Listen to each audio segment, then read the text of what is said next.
अस्सलाम वालेकुम my YouTube family, कैसे हैं आप सब। मैं उम्मीद करती हूँ कि आप सब ठीक ठाक होंगे। मैं भी बिल्कुल ठीक ठाक हूँ। आज मैं फिर से हाज़िर हूँ अपने एक नए व्लॉग के साथ। तो चलिए आज का व्लॉग स्टार्ट करते हैं। हमेशा की तरह मैंने अपना आज का व्लॉग भी तकरीबन दोपहर से ही बनाना स्टार्ट कर दिया था। आज मैं यहाँ पे इफ़्तार के लिए बनाने लगी थी बीफ की मसाला हांडी। तो सबसे पहले चलें हम अपनी आज की रेसिपी देख लेते हैं। यहाँ पे मैंने तकरीबन 1 किलो के बराबर बीफ ले लिया था और हड्डी वाला मैंने बीफ लिया। इसके अंदर मैंने तकरीबन 2 से 3 जो है ना स्मॉल साइज़ के प्याज डाल दिए थे और 2 अदद मैंने इसके अंदर टमाटर डाले हैं और 1 टेबलस्पून लहसुन का पेस्ट और 1 टेबलस्पून अदरक का पेस्ट मैंने इसके अंदर डाला है। अच्छा, ये लहसुन और अदरक का पेस्ट मैंने आपको इसलिए दिखाया है कि ये देखें कुछ दिन गुजरने के बाद भी जो लहसुन और अदरक का पेस्ट है ना, ये बिल्कुल भी ख़राब नहीं हुआ। तो अगर आपने मेरा पिछला व्लॉग नहीं देखा तो आप मेरा पिछला व्लॉग जाकर देखें। उसमें आपको लहसुन अदरक का पेस्ट बनाने का मैंने पूरा तरीका समझाया। अगर आप उस तरीके से लहसुन अदरक का पेस्ट बनाएंगे ना तो आपका पेस्ट कभी भी ख़राब नहीं होगा। खैर, फिर इसके अंदर मैंने तकरीबन 2 गिलास के बराबर पानी शामिल किया था। फिर वही बेसिक से स्पाइसेस मैंने इसके अंदर डाले हैं, जिसमें नमक, लाल मिर्च का पाउडर, हल्दी पाउडर, खुश्क धनिया पाउडर, ज़ीरा पाउडर और 1 टेबलस्पून मैंने इसके अंदर डाली थी कश्मीरी लाल मिर्च का पेस्ट। तो ये सारी चीज़ें डालकर ना हम इसको अच्छे तरीके से मिक्स करेंगे और इसको हमने ना दम पर पकने के लिए रख देना है। अच्छा, वैसे मैं पहले जब भी बीफ बनाती थी ना, मैं इसको हमेशा कुकर में गलाती थी, लेकिन आज मेरे पास काफ़ी ज़्यादा टाइम था क्योंकि मैं दोपहर को ही टाइम से खाना बनने के लिए रख दिया था चूल्हे पर। तो इसलिए मैंने इसको हांडी में रखा था। मैंने कहा चलो इसको ना टाइम से ही रख देती हूँ दम पर। जब ये हल्की आंच पर पकता रहेगा ना तो बीफ की यखनी में ही ये बड़े अच्छे तरीके से ये गल जाएगा। तो फिर ज़्यादा मज़े का बीफ बना था और वाकई में बहुत ज़्यादा मज़े का बना था। आप भी इसको एक दफ़ा ट्राई कर देखना। कुकर के बजाय अगर आप इसको हांडी में बनाएंगे ना तो आपको खुद इसके टेस्ट में फ़र्क महसूस होगा। यानी कि हांडी में पके हुए बीफ का ज़्यादा मज़े का टेस्ट बनता है। अच्छा, अब यहाँ पे मैं बच्चों के लिए बनाने लगी थी क्रिस्पी फ्राइज़। तो चलें सबसे पहले हम इसकी रेसिपी देख लेते हैं। यहाँ पे मैंने तकरीबन 6 से 7 आलू लेकर ना मैंने इसको काट लिया है। इसको मैंने गर्म पानी में ना तकरीबन 3 से 4 मिनट के लिए उबाला है। हल्का सा मैंने इसको उबाला है। थोड़ा सा मैंने इसके अंदर नमक डाल दिया था ताकि फ्राइज़ के अंदर ना नमकीन सा टेस्ट चला जाए। इसको आपने बिल्कुल गला नहीं देना, बस आपने इसको तकरीबन 30 to 40% आपने इसको गलाना है। फिर उसके बाद आपने इसका पानी अच्छे से ड्रेन कर लेना है। जब पानी सही तरह से इसका ड्रेन हो जाएगा ना, फिर आपने इसको इस तरह से ना किचन टॉवल के ऊपर या किचन नैपकिन के ऊपर फैला देना है। इसको फैलाकर आपने छोड़ देना है तकरीबन 1 से 2 घंटे के लिए, ताकि ये जो फ्राइज़ है ना आपके बिल्कुल ड्राई हो जाए। अच्छे तरीके से ड्राई हो जाएंगे ना तो फिर उसके बाद हम इसको फ्राई करेंगे।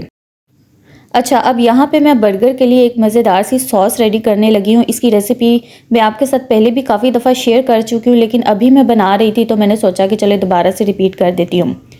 असल में ये वाला जो व्लॉग मैंने बनाया था ना, ये मैंने फ्राइडे को शूट किया था, जो मैं अभी आप लोगों के साथ ना शेयर कर रही हूँ। तो आज मेरे हस्बैंड भी घर पर थे तो मैंने सोचा कि चलें आज अफ्तार में ना मैं सबके लिए बर्गर्स बना लेती हूँ।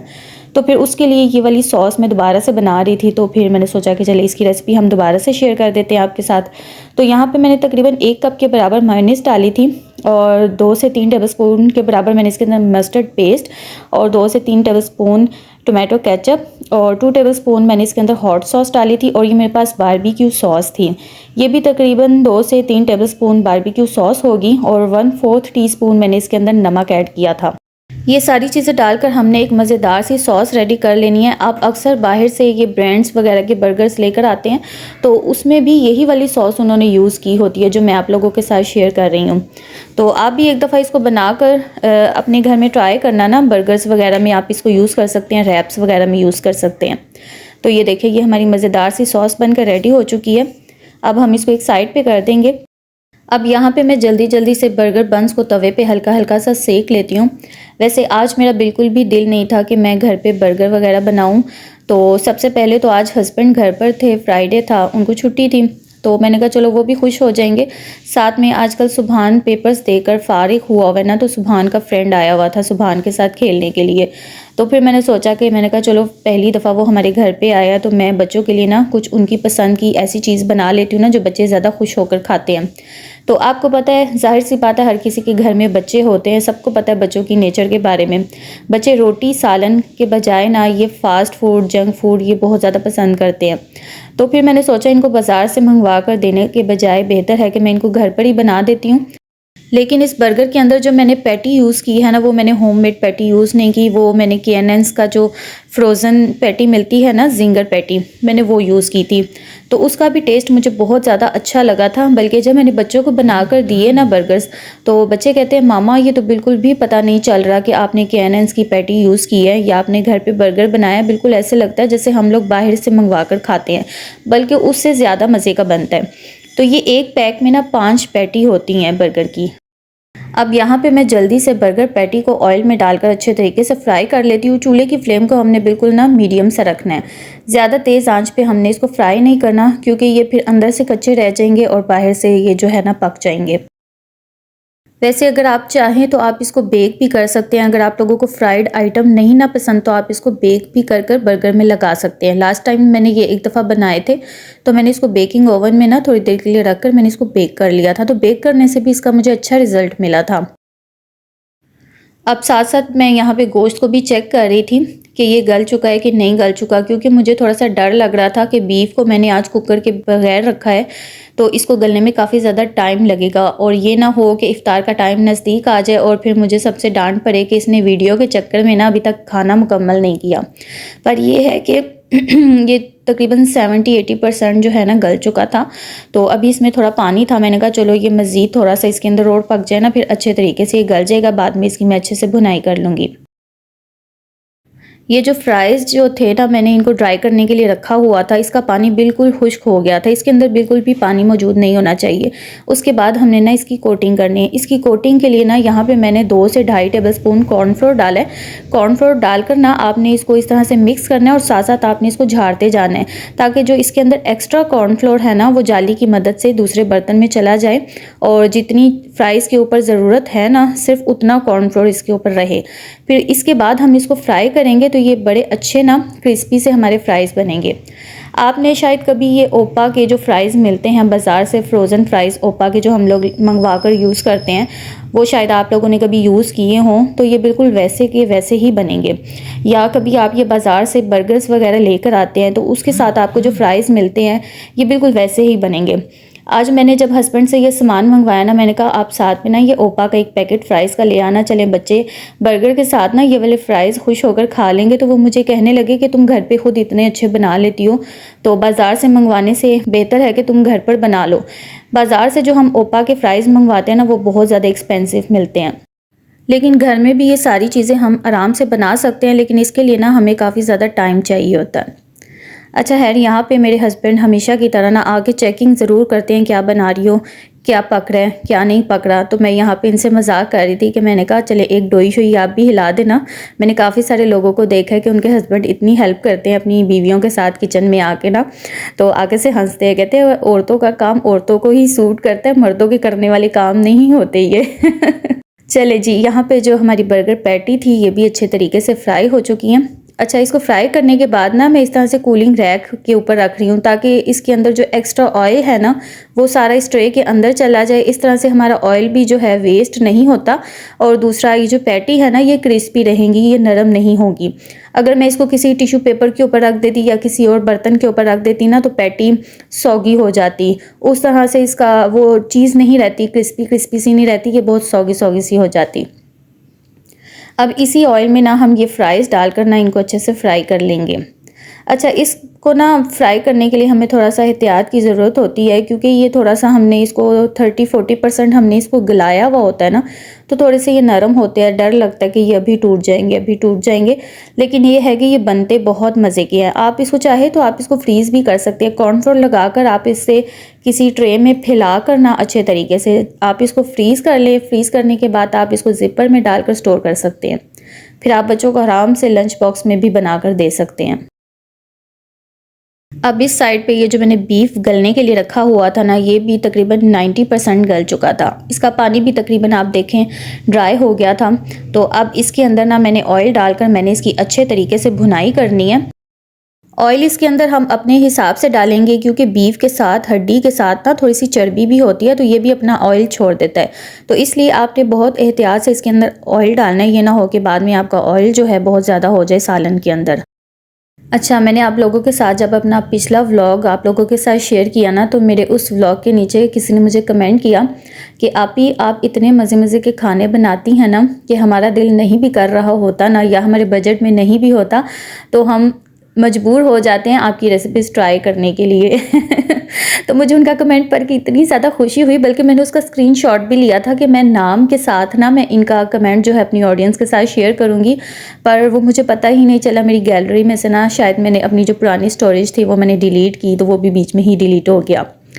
तो मुझे बड़ी खुशी होती है कि आप लोगों को ना मेरी रेसिपीज़ बहुत ज़्यादा पसंद आती है, यानी कि मेरा जो मकसद होता है ना, मेरी जो एफ़र्ट होती है आप लोगों के लिए, वो अगर आपको पसंद आ जाती है ना, तो मुझे मेरी मेहनत का फल मिल जाता है।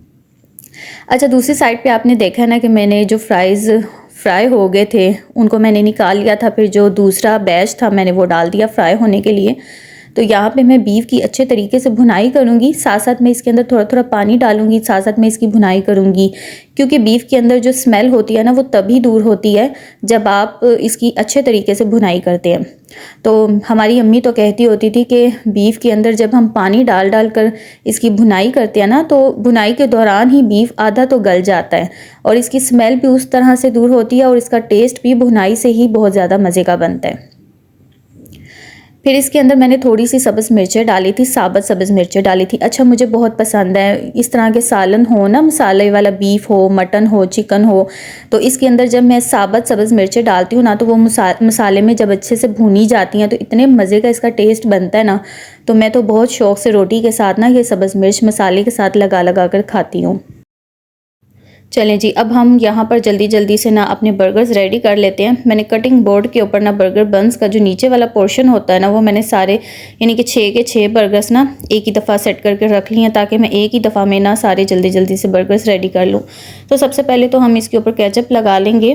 अगर आप लोगों को पसंद है तो लगाए, नहीं पसंद तो स्किप कर दे। वैसे मुझे तो नहीं लगता कि किसी को बर्गर के अंदर केचप पसंद नहीं होगी। अच्छा, साथ ही ना हम इसके ऊपर रख देंगे सलाद के पत्ते। अब इफ्तार का टाइम बहुत ज़्यादा नज़दीक हो रहा था ना, तो फिर मैंने दुआ को बुलाया। मैंने कहा आप बाकी चीज़ें फ्राई कर लो, जैसे पकोड़े, रोल्स वगैरह, वो दुआ की मैंने ड्यूटी लगाई थी। मैंने कहा आप जल्दी जल्दी से आप वो चीज़ें फ्राई कर लो, तो मैं यहाँ पर बर्गर्स बना लेती हूँ। अब इसके ऊपर हम बर्गर पैटी रख देंगे। अच्छा, 5 बर्गर के अंदर मैं पैटी डालूँगी, जो 6वां बर्गर है ना इसके अंदर मैं पैटी नहीं डालूँगी। ये मैं ताबीर के लिए बना रही थी। अच्छा, ताबीर को इतनी बुरी आदत है ना, ताबीर जब भी बर्गर खाती है ना उसके अंदर से चिकन बाहर निकाल देती है, और बर्गर बन्स के अंदर जो मायोनीज़ होती है ना और चीज़ होती है, बस उसी के साथ ना बर्गर इस तरह से बनाकर खाती है। उसको चिकन, बीफ ऐसी कोई चीज़ नहीं पसंद। वो बस कहती है कि मेरे बर्गर के अंदर ना सिर्फ चीज़ का एक स्लाइस होना चाहिए और साथ में केचप होनी चाहिए और साथ में मायोनीज़ वगैरह होनी चाहिए। तो ये विदाउट पैटी के जो मैं बर्गर बना रही हूँ ना, ये मैं ताबीर के लिए बना रही हूँ। तो यहाँ पे ये मैंने सारे चीज़ के स्लाइसेस रख दिए थे। अच्छा, इसके ऊपर ना मैंने ऑरेंज कलर की जो उनसी चीज़ होती है ना, चीज़ के जो स्लाइसेस होते हैं, वो मैंने इसके ऊपर रखे हैं। तो ऊपर वाले टॉप वाले हिस्से के ऊपर ना हम ये सॉस लगा देंगे। ये जो मैंने होममेड सॉस बनाई है ना, बर्गर सॉस, ये हम इसके ऊपर लगा देंगे। अच्छा, वैसे मेरे बच्चों को तो ना KFC का बर्गर बहुत ज़्यादा पसंद है। अगर वो किसी ब्रांड का बर्गर खाते हैं ना, तो उनको KFC का बर्गर बहुत ज़्यादा पसंद है। लेकिन आपको पता है, ये जब से फ़लस्तीन का मसला यानी कि इसराइल वालों ने उनको परेशान करना शुरू किया ना, तो उस वजह से हमने तब से अभी तक ना हमने फ़लस्तीन की वजह से इसराइल की जितनी भी प्रोडक्ट्स हैं ना, हमने उनसे बाइकआउट किया हुआ है। हम अपने घर में ना ये KFC वगैरह हम लोग नहीं लेकर आते। मैं अक्सर कभी बैठकर सोचती हूँ, मैं कहती हूँ हम लोग कितने मज़े मज़े की चीज़ें इफ्तार में बनाकर खा रहे होते हैं, लेकिन हम कभी फ़लस्तीन के बच्चों का हाल देखें, फ़लस्तीन के लोगों का हाल देखें ना, उन बेचारों का इतना बुरा हाल है। और वो रोज़े भी रख रहे हैं, लेकिन उनके पास खाने के लिए कुछ भी नहीं है। बस मैं तो हर नमाज में ना स्पेशल से उनके लिए दुआ मांगती हूँ कि अगर हम लोग उनके लिए कुछ कर नहीं सकते ना, तो हम उनके लिए दुआ तो मांग सकते हैं, अल्लाह ताला उनकी परेशानियों को कम करे और ये इसराइल वालों को निस्तो नाबूद कर दे, ताकि उनका नामो निशान ही दुनिया से हट जाए और वो फ़लस्तीन वालों की जान छोड़ दें। अच्छा, खैर यहाँ पे देखे बर्गर जो थे हमारे बनकर बिल्कुल रेडी हो चुके थे। तो इस साइड पे जो मैंने बीफ मसाला हांडी रखी हुई थी, ये भी बनकर तैयार हो चुकी थी। इसके अंदर मैंने गरम मसाला और सब्ज़ धनिया डालकर ना मैंने इसको थोड़ी देर के लिए दम पर पकने के लिए छोड़ दिया था। अच्छा, इसके बाद जब मेरी इफ़्तार सारी रेडी हो चुकी थी ना, तो उसके बाद का जो वीडियो है ना, वो मैं आप लोगों के साथ शेयर नहीं कर सकी, क्योंकि उस टाइम पे नूर आज इतना ज़्यादा तंग कर रही थी ना, और बहुत ज़्यादा रो रही थी। फिर इस वजह से मेरे से ना वो टेबल का जो वीडियो है ना, वो पूरा शूट नहीं हो सका। अच्छा खैर, जब हम लोग इफ़्तार से फ़ारिग हो गए, हमने किचन की साफ़ सफाई की, घर के कामों से फ़ारिग होकर हम लोग यहाँ बाज़ार आए हुए थे। आज मैंने दुआ की यानी कि ईद की शॉपिंग करनी थी। तो जिस वक्त हम लोग घर से निकले ना, तो हल्की हल्की सी बूंदाबांदी हो रही थी, लेकिन जैसे ही हम लोग बाज़ार में एंटर हुए, मेन बाज़ार में, तो बहुत ज़्यादा तेज़ बारिश होना शुरू हो गई थी। अच्छा, हम लोग ना यहाँ पे लाइम लाइट पे आए थे। मैं लास्ट टाइम जब अपनी शॉपिंग करके गई थी ना, तो मुझे बच्चों के कपड़े बहुत ज़्यादा पसंद आए थे, तो फिर मैं देख कर गई थी। मैंने दुआ को बोला घर जाके कि दुआ, तुम्हें मैं लाइम लाइट से ना रेडीमेड कपड़े लेकर दूंगी, तुम्हारी साइज़ के बहुत ज़्यादा ना प्यारे कपड़े आए हुए हैं। तो फिर आज दुआ को मैं लेकर आई थी। दुआ अपनी पसंद से ही ना यहाँ पर कपड़े ले रही थी। अच्छा, आजकल आप लोगों के साथ मैं जितने भी व्लॉग शेयर करूँगी ना, उसमें मैं आपके साथ अपनी ईद की शॉपिंग जो पूरी है ना, वो मैं पूरी शेयर करूँगी, क्योंकि मैं आजकल ना रमज़ान में एक साथ ही बच्चों की सारी शॉपिंग नहीं कर रही। कुछ दिन का गैप डालकर मैं रात के टाइम पे निकलती हूँ, क्योंकि रोज़ा रख कर दिन में निकलना बहुत ज़्यादा मुश्किल हो जाता है। अगर बाज़ार आ जाओ ना, तो फिर नमाज की पाबंदी नहीं रहती, और दूसरा हमने कुरान पाक पढ़ना होता है, इबादत करनी होती है, वो हमारी मिस हो जाती है। तो इसलिए हम पूरी कोशिश करते हैं कि इफ़्तार के बाद का जो टाइम होता है ना, इशा की नमाज़ पढ़ने के बाद का जो टाइम होता है, उस टाइम पे हम बाज़ार आया करें, और बाज़ार आकर हम अपनी जो भी शॉपिंग है ना, हम लोग उस टाइम पे किया करें, क्योंकि उस टाइम पे फिर हम लोग टेंशन फ्री हो जाते हैं ना, घर के कामों से भी टेंशन फ्री हो जाते हैं, और साथ हमारी नमाज वगैरह की भी जो है ना, वो पाबंदी रहती है। तो खैर, यहाँ पे आप देखें, दुआ ने काफ़ी किस्म के ड्रेसेस देखे थे जो इसको बिल्कुल भी पसंद नहीं थे आ रहे। जो मुझे पसंद आ रहे थे वो इसको पसंद नहीं थे आ रहे, और जो इसको पसंद आ रहे थे वो मुझे नहीं थे पसंद आ रहे। फिर मेरी सास अम्मी कहने लगी, कहती है जिसने पहनने हैं ना, उसको अपनी पसंद से ले लेने दो। तो यहाँ पे ये वाला जो ब्लैक कलर का फ़्रॉक है ना, ये वाला एक दुआ ने लिया था, और एक दो दुआ ने और भी लिए थे। वो जैसे जैसे ईद पे वो पहनेगी ना, फिर मैं आप लोगों के साथ ना इसकी सारी ड्रेसिंग शेयर करूँगी। अब माशाल्लाह दुआ काफ़ी बड़ी हो चुकी है ना, इसका दिल करता है कि मैं बस अपनी पसंद से ही लूँ। मैंने दुआ को कभी पैंट और शर्ट नहीं पहनाई, मुझे बिल्कुल भी अच्छा नहीं लगता कि बच्चियाँ पैंट शर्ट्स वगैरह पहने। मैं हमेशा इसको ना इस किस्म के फ़्रॉक्स वगैरह लेकर देती हूँ, या टॉप वगैरह लेकर देती हूँ, तो इसमें बच्चे ज़्यादा, मैं कहती हूँ, डिसेंट लगते हैं। तो ये लाइम लाइट के जो आप भी थोड़ी सी कलेक्शन देख लें, अच्छी है। बच्चों के कपड़ों की जो कलेक्शन है ना, अच्छी है, लेकिन जैसे पहले लाइम लाइट की कलेक्शन होती थी ना, इस दफ़ा वैसी नहीं रही। शायद मुझे नहीं लग रही, या मैंने जब भी कोई चीज़ लेनी होती है ना, उस टाइम पे तो कोई इतनी अच्छी कलेक्शन नहीं होती हर तरफ, या मैं शायद लेट आती हूँ शॉपिंग करने के लिए। तो रमज़ान के स्टार्ट में ही अक्सर लोग शॉपिंग कर लेते हैं, तो वो वाली वैरायटी नहीं रहती जो स्टार्टिंग में होती है। तो दुआ ने ना एक ये वाला ब्लू कलर में भी लिया था, इसको ये भी बहुत ज़्यादा पसंद आया था। ये वाला, ये भी बहुत खूबसूरत था। इसके साथ वाला जो मरून था ना, ये भी बहुत प्यारा था। तो काफ़ी अच्छे बच्चियों के तो मुझे काफ़ी अच्छे लगे थे, और रीज़नेबल भी थे, इतने ज़्यादा एक्सपेंसिव भी नहीं थे। अच्छा, मैंने जब अपनी लास्ट वीडियो में शॉपिंग की थी ना, आप लोगों के साथ शेयर की थी, तो मुझे किसी सब्सक्राइबर ने कहा था कि आपने जाना था निशात लीलन पे, उनकी वैरायटी बहुत ज़्यादा अच्छी होती है। फिर मैं यहाँ निशात वालों के पास आई। मुझे इनके बैग्स सबसे पहले बहुत ज़्यादा पसंद आए थे, लेकिन आप यकीन जानें, ये बहुत एक्सपेंसिव हैं, टू मच एक्सपेंसिव हैं। इनके कपड़ों में मुझे लगता है इतना भी कोई ख़ास नहीं होता जितना इन्होंने रेट लगाया हुआ होता है, बहुत ज़्यादा एक्सपेंसिव है। लेकिन फिर भी हम औरतें, पता है, आदत से मजबूर होती हैं जहाँ पे चली जाएं, अगर कोई चीज़ पसंद आ गई है तो आ गई है। यहाँ पे मुझे एक ड्रेस पसंद आया था, वो भी 2 पीस था, यानी कि दुपट्टा था, साथ में टॉप था, और इसका ट्राउज़र जो था ना, वो सेपरेट था। तो मुझे यहाँ पे एक ड्रेस पसंद आया था, वो फिर मैंने ले लिया। तो वो फिर इंशाल्लाह से मैं आप लोगों के साथ शेयर करूँगी, जैसे जैसे मैं व्लॉग्स अपलोड करूँगी ना, तो फिर मैं आप लोगों के साथ अपनी सारी शॉपिंग शेयर करती जाऊँगी। तो बस यही था मेरा आज का व्लॉग। मैं उम्मीद करती हूँ कि आपको मेरा आज का व्लॉग पसंद आया होगा। व्लॉग पसंद आए तो वीडियो को लाइक करें, शेयर करें, और अगर आप मेरे चैनल पर न्यू हैं और अभी तक मेरे चैनल को सब्सक्राइब नहीं किया, तो जल्दी से जाके मेरे चैनल को सब्सक्राइब कर लें, और साथ में दिए गए बेल आइकन को भी ज़रूर प्रेस करें, ताकि जब भी मैं नेक्स्ट कोई न्यू व्लॉग लगाऊँ तो उसका नोटिफिकेशन सबसे पहले आप तक पहुँचे, और आप मेरा कोई भी व्लॉग मिस ना कर सकें। तो अब आप मुझे इजाज़त दीजिए, फिर से मिलेंगे हम नेक्स्ट अपने किसी अच्छे से व्लॉग के साथ। तब तक के लिए अपनी दुआओं में याद रखिएगा। अल्लाह हाफिज़।